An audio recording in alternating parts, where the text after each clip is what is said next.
place value. There's a new place with a new value. We're bundling things. In this case, because I had symbols for 0, 1, 2, 3, 4, that is, there was 5 different symbols. Once we ran out of symbols, we bundle and start keeping track of bundles. We like start all over again, keeping track of bundles. And so in terms of place value, we had the ones place. But as soon as we got to 5, we bundled and kept track of how many bundles of 5. And then if you had 5 fives, 5 times 5 is 25. You'd have 25. How many bundles of 25? And if you had 5 25s, 25, 50, 75, 100, 125, we'd have start keeping track of 125s. And if I kept going over here, we'd have 125, 250, 375, 500. We'd have 625. We'd have to keep track of the 625s over here. So in this case, I've got in a sonic number, I've got a 1 followed by a 2. So that 1 means I've got 1 bundle of 5 and then 2 singles. If you had 1 bundle of 5 and then 2 singles, in terms of our conventional number system, how many blue dots do we have? A bundle of 5, 6, and 7. This would be the number 7 in our conventional number system. All right, now, you try one. What if you saw this? What would it mean in the sonic number system? Will you pause, think about place, value, think about bundles, and fives, why fives, and then write the conventional base 10 is what that is. When we say conventional, I mean base 10. Write the conventional number for this sonic number. Pause the video, give it a shot, and come back and see how you did. All right, so place value. We keep track of single blue dots. And as soon as we get to 5, we bundle them and we keep track of bundles of 5. And as soon as we get to 5 fives, we bundle and move to the next place with a new value. And as soon as we get to 5 25s, all right, so in this case, I've got a 2 followed by a 1. That means I have 2 in the 5s place and then just a single 1. So if you had a bundle of 5 and a bundle of 5, that'd be 10. And then a single over here, that would be 11. So this is the number 11. All right, I think I got one more. Pause the video, give it a shot. All right, here it goes. We've got ones. And as soon as you get to 5, you bundle and move over to a new place with a new value. As soon as you get to 5 fives, you bundle and move over, and then 5 25s, etc. And so in this case, I've got this place, and then nothing here and nothing here. I have 4 here, which is fine. You can have 4. We have a symbol for 4. It's that square right there. So 4. Now these are bundles of 25. So when I look at these dots, I don't literally count that there's 4 dots. I say that there's 4 bundles of 25. So there's 25 here, there's 25 here, that's 50. Another 25 is 75, and another 25 is 100. And so this, in our sonic number system, is the traditional number 100. Now that's the thinking that we want our kids to engage in when they see numbers.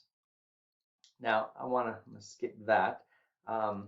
I want to take you to something that I did a while back. I had an opportunity, as I often do, to work with elementary kids, and I asked them this question.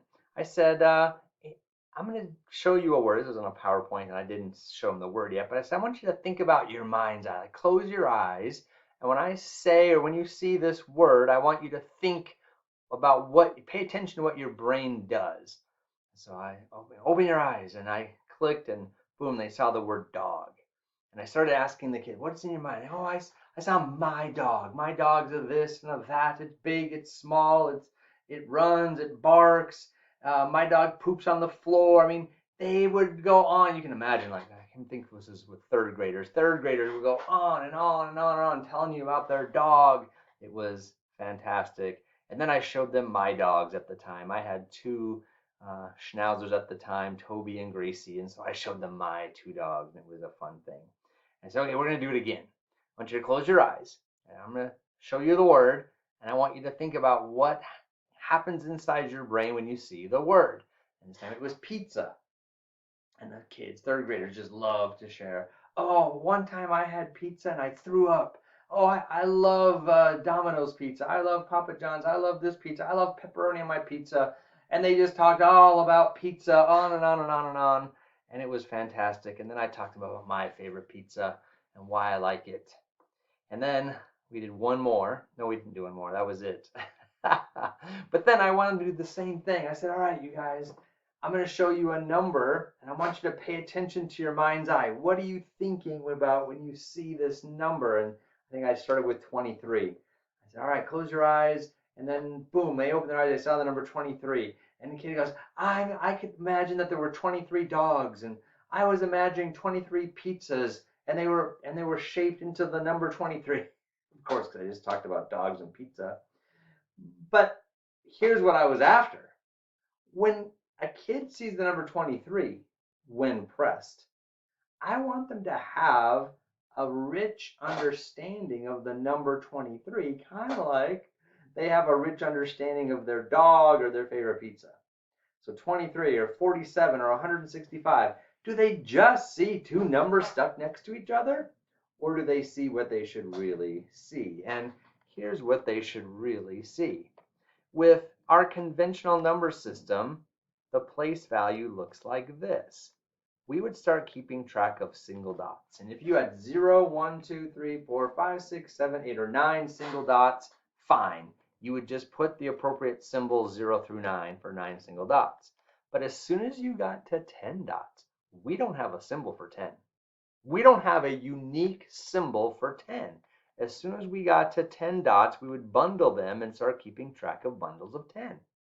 So when you see a 10, a 1 next to a 0, it's not just a 1 next to a 0, it's one bundle of 10 followed by 0 single blue dots in my case. And so with 23, what we really should be seeing is 2 bundles of 10 and 3 singles.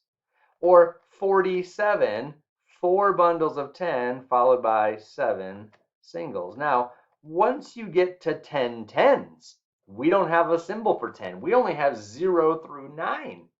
And so once you get to 10 tens, 10 tens, that would be 100, we start keeping track of bundles of 100. And so the number 167, what it really means, oops, fix that up.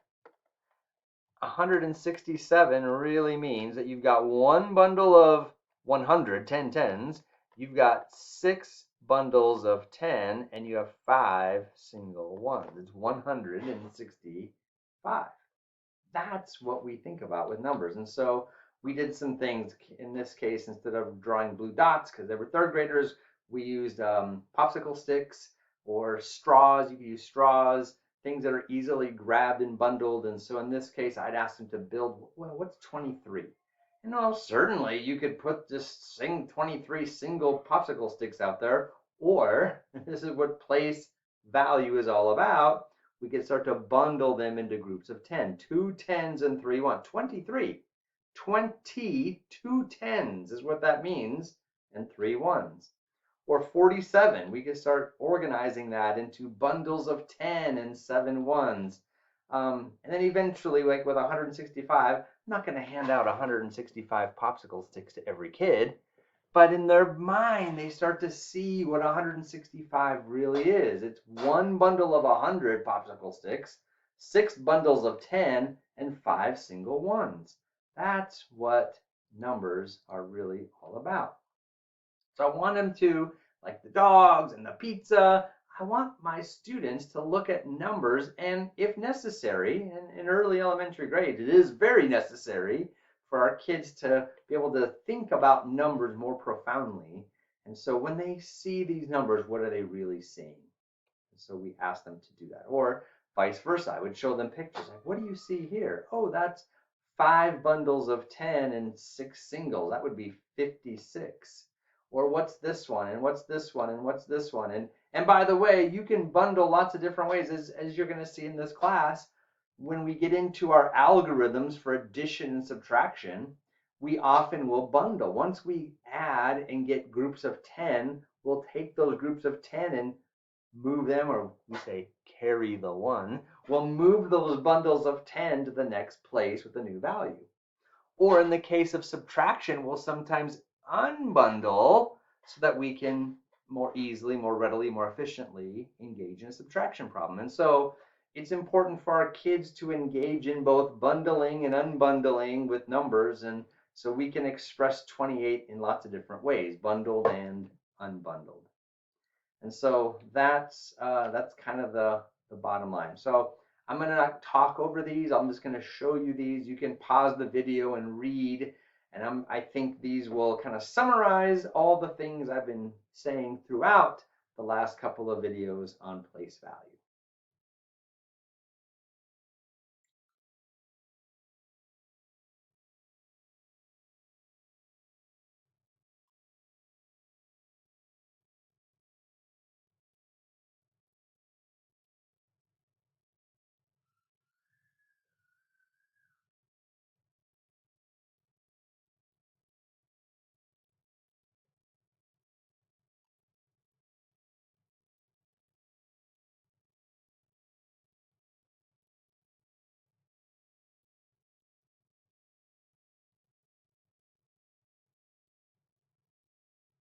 All right. And there's some more student thinking that I'll save for a future video, but I just wanted you to see that this is a critical, this was grade 5 notice back in this bean problem. It's really critical as we get into addition, subtraction, multiplication, and division in those elementary grades, and we get to decimals, and we'll do some of that in this class too, decimals and fractions. And if kids are thinking deeply and broadly and flexibly about just the numbers from a place value perspective, then a lot of the math that we will work on will just flow so much more readily when students have a really well-connected, deep, robust understanding of numbers from a place value perspective. Hang in there, you'll see.